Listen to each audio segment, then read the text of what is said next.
In 2002, I was fired as the CEO of my own company.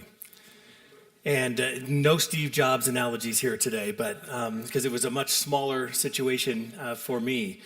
But it changed the way that I thought about everything in the world and about business in general.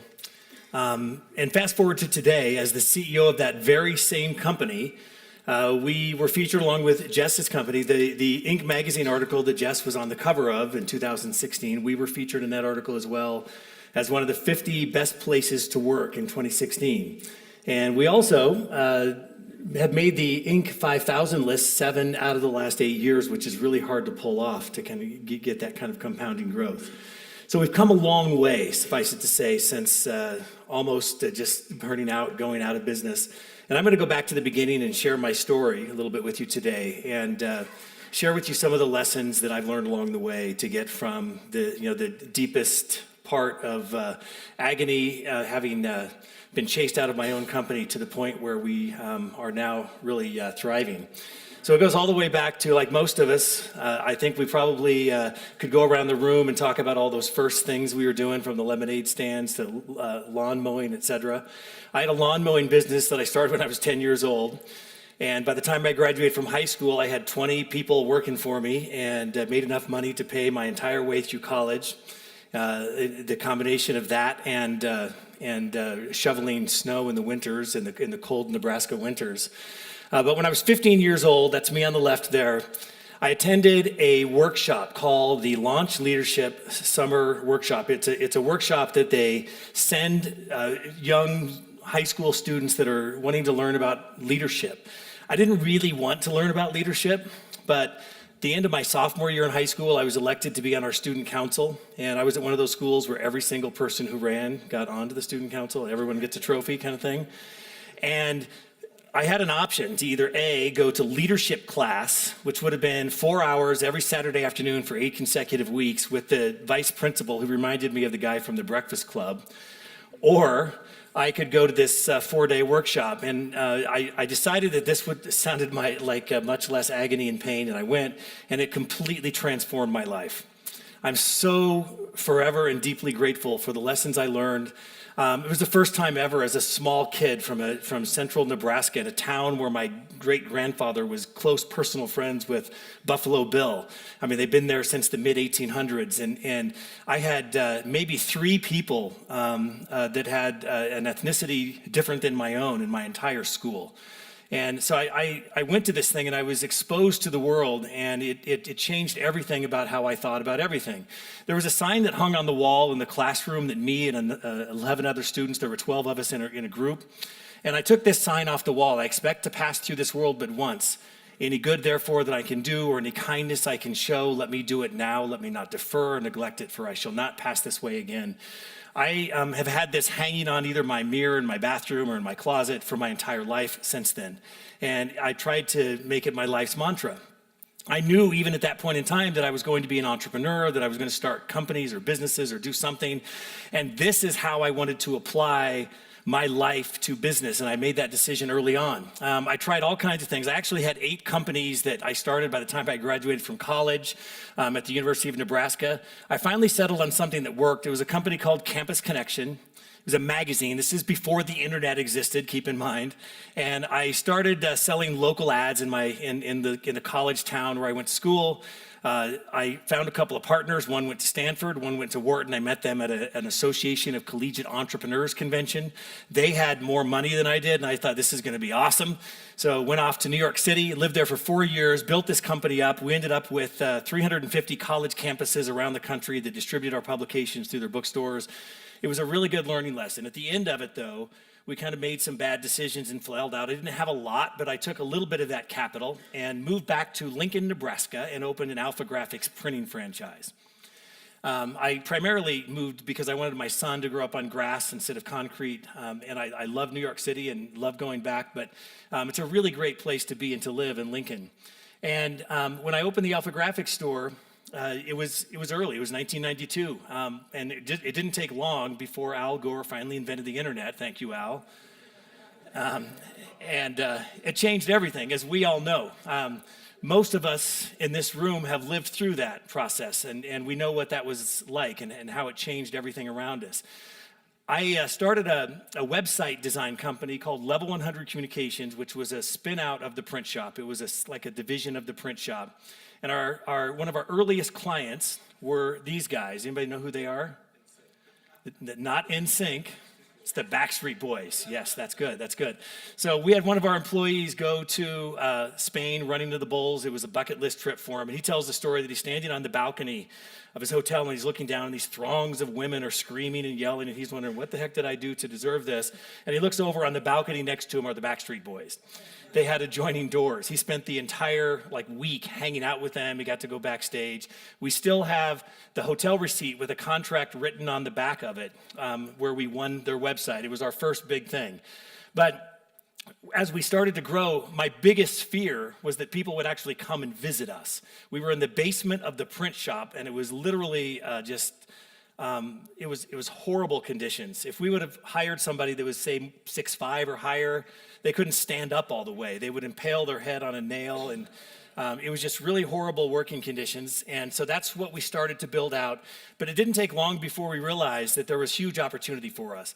Not just in the Alpha Graphics print shop network, there were 350 of those, but there were 30,000 independently owned printing companies in America. And we built a website for our own company that was just going crazy. It was working so well. So we built a turnkey website. We didn't know it at the time. It now would be referred to as a software as a service business. We didn't call it that back then. But we developed essentially a website platform that we could sell many times. And we started to grow really fast. And we knew that we had opportunities to leverage even more. So we started courting the venture capitalists. I went out to Silicon Valley, went up and down Sand Hill Road, went to Boulder, went to Austin. Remember, this is pre-bubble. This was in 2000 when I was doing this, before the bubble burst. And I got a lot of interesting offers, but I ultimately found a venture capitalist in Nebraska. They were new at the game. We were their second investment ever, which I've since learned was probably a big mistake on our part to go that direction. But what we learned pretty quickly is that with all of this money closing this venture capital deal, is that we had all this money to spend. I will never forget the day that I opened up the bank account on the internet and saw that we had $2.5 million sitting in our bank account from the first tranche that we got. And up until that point in time, I had scrapped and clawed, to get 30,000 here, 20,000 there. It was mind-blowing for me to have that kind of resource available to me to go out and build.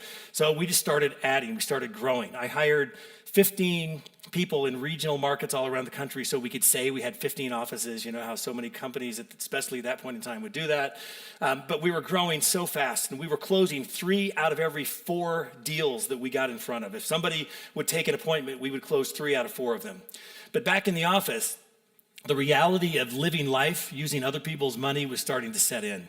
One of our board members had gone straight through to an Ivy League school. She left there to go to a consulting firm, one of the highbrow consulting firms, and now she was consulting entrepreneurs like me on how to run their business, and it just started to grate at me. She would come into the board meetings and request 20 different reports sorted 200 different ways so she could look at all the data and I'm like, well, we've got to meet payroll. We've got to sell things. And it was just a waste of our time. We started to struggle, and then 9/11 happened. And I think everybody here who was around when 9/11 happened knows where they were that day, what was going on for us.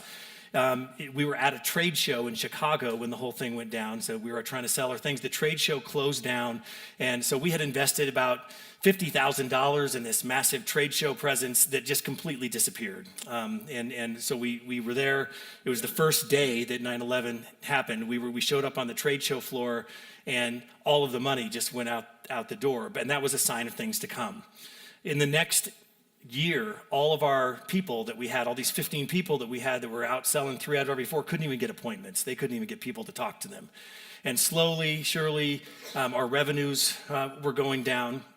The board of directors kept asking me to weed out, to let these people go. We were hemorrhaging cash, and I was fighting back in the way that I thought I should be doing. I can now look back and realize that I made a lot of mistakes. I made a ton of mistakes.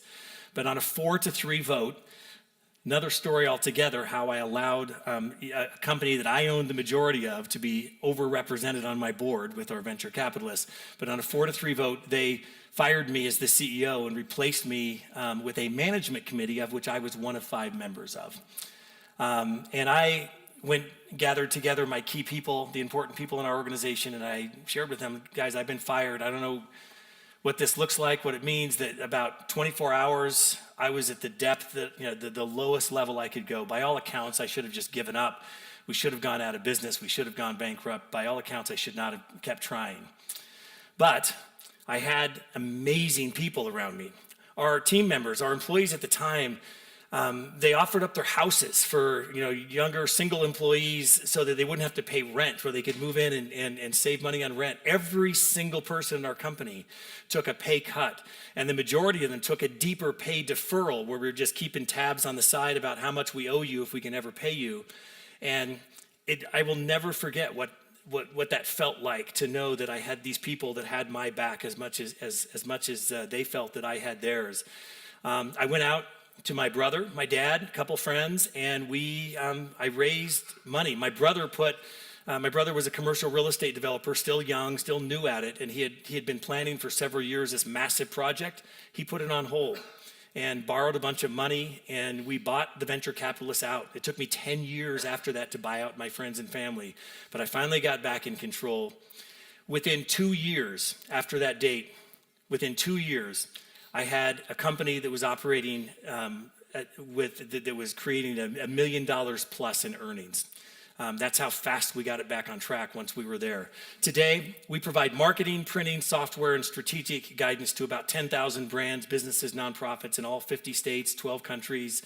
And we also have grown a lot by acquisition. In the last 10 years, we've done 21 acquisitions. Marketing firms, agencies, other printing companies that are growing fast. It's been a major part of our growth, and we're primarily organized between 2 different types of businesses today. We have a marketing and printing company, and we have our software as a service business. And in that business, we're primarily focused now on nonprofits. So we have nonprofits all over the country that pay us $129 a month, and for that they have a platform that allows them to manage their donors, raise money, do everything that nonprofit needs to do to be powerful and effective at what they're doing. And in the marketing side of the world, we're doing what most marketing agencies do. We help businesses, nonprofits activate their purpose, engage their audience, increase retention, and all of that. But that brings me back to this. In 2013, I had a conversation with my dad. My dad is my hero, my business mentor, the person I look up to more than anyone in the world. And I'd always had this vision, this dream, that someday I'm going to do something really special for my dad. I used to think about, when I build up enough capital, enough income, and can put enough money away, I'll build a park and name it after him, or a hospital wing, or whatever. And there was one day in 2013 that I was kind of fishing. I was sitting down with him wanting to know what his legacy was going to be. And he kind of laughed at me. My legacy, he kind of knew what I was digging at. And he said, all I care about are my kids and my grandkids. That's all that matters to me. It wasn't about having a hospital named after him. And I realized that what the hell am I waiting for? I was trying to save up to make all this big impact. And the words "do it now" just jumped off the page at me one day. I remember when it happened, because I came back into the office the next morning, and I was having a conversation with my leadership team. And it's the same look on their eyes that your leadership team is probably going to have when you come back from this conference. It's the, "oh shit, Jay's been to a conference" look. Everything's going to change. It was that kind of look. We all know what that looks like. And I shared with them that, guys, we're going to change everything. So first thing we did is we completely repivoted our entire business. Instead of just working with anybody, now we only work with companies of purpose, as we like to call it. Companies that they might be a conscious capitalist, a B Corp. They might be 1% for the planet. But in some way or another, they're working towards or already there, where they focus their business, everything around their why. And we learned if we're trying to help companies with their marketing on that, we had to switch that and completely go at it from another direction, because the vast majority of companies out in the world, we all know, they're not like us. They're not like the Evergreen companies that are here today. They're companies that are focused almost primarily on just profit and return on investors, and they don't care so much about the impact that they make, the sustainability of the organization.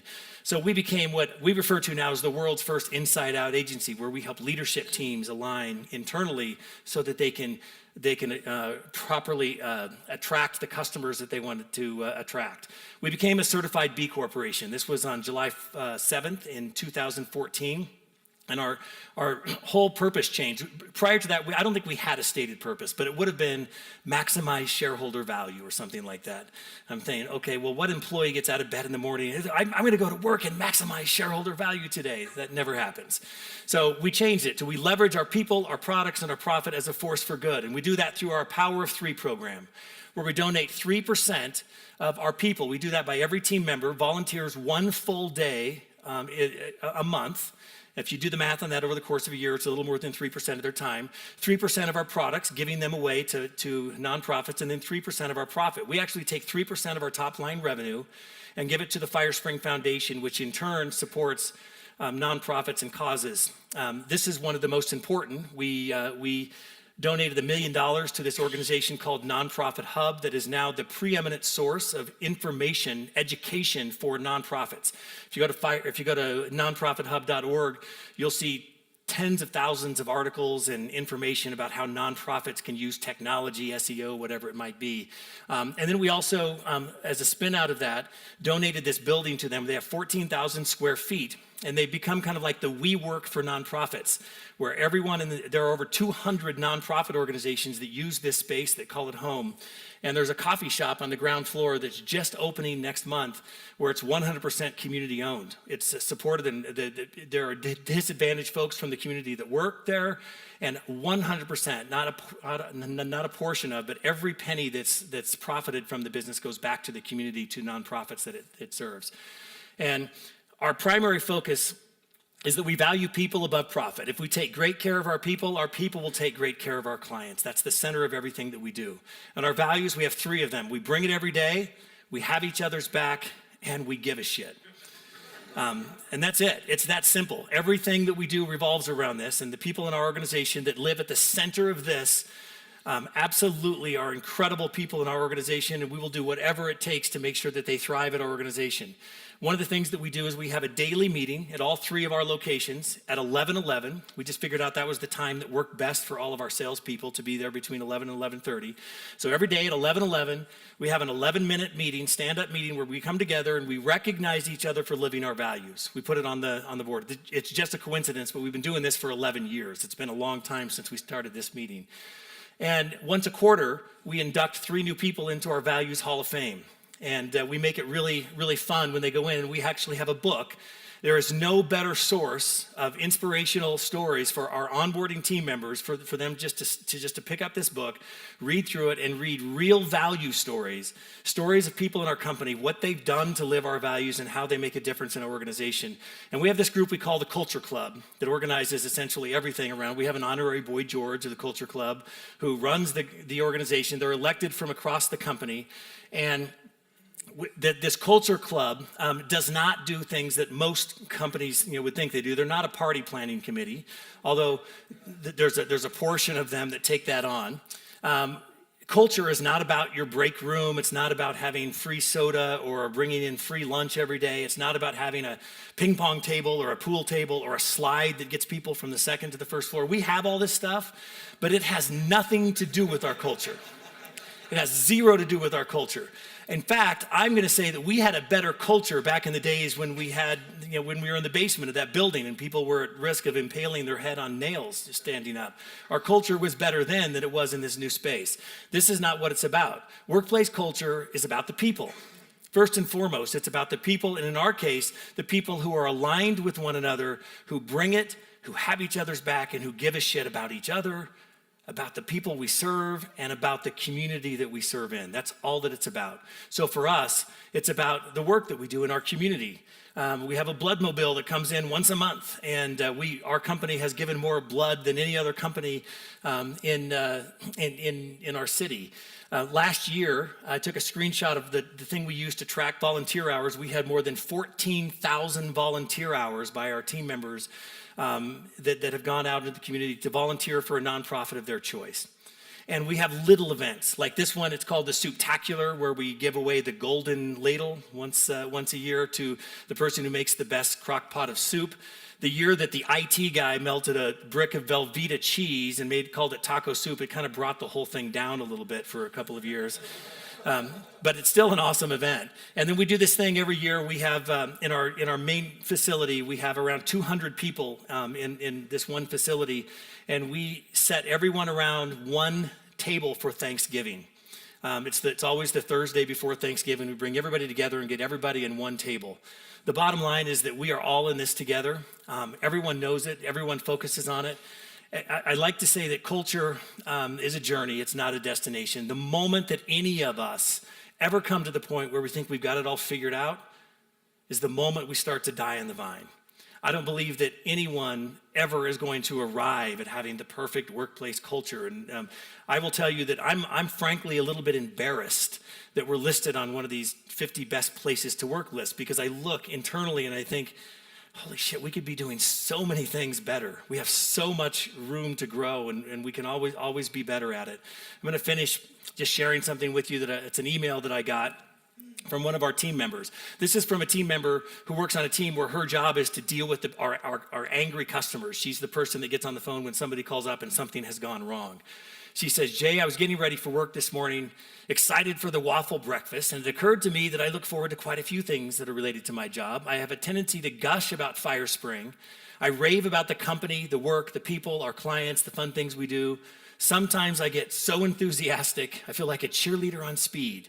I am so eager to express my happiness and contentment to family, friends, and neighbors, but I realize that I've never actually told you, the person who made it all possible. This is my thank you. I am overwhelmed with gratitude for the opportunity to work at such an extraordinary company. And how would it feel if the sentiment of all of the people that worked in our companies felt like this every day, that they had this inside of them? I believe that this is what happens when we develop culture with deliberate design rather than just leaving it up to whatever the default culture becomes. And I think it's really important that we acknowledge that the average human in the United States of America today, the average person, we spend the majority of our waking hours at work. So why wouldn't we want to work in an environment that feeds us with energy instead of sucking the life right out of us? And how many people go to work, even company owners go to work and have the life sucked out of them every day because they're just so sick and tired of being sick and tired of what they're doing. Happens all the time. And my favorite definition ever of culture, she didn't write this about culture, but Maya Angelou, who's one of my heroes, I think she's one of the most prolific thought leaders of the 21st century and more so in the 20th century. I've learned that people will forget what you said, people will forget what you did, but people will never forget how you made them feel. We're all familiar with this quote, but in my opinion, this is the quintessential definition of a company culture. It's how we make people feel.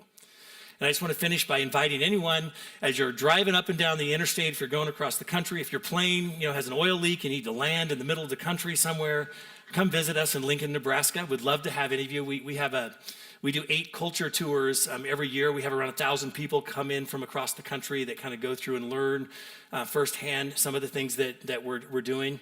We'd love to have you visit. Thank you so much for your time. Have a fabulous morning.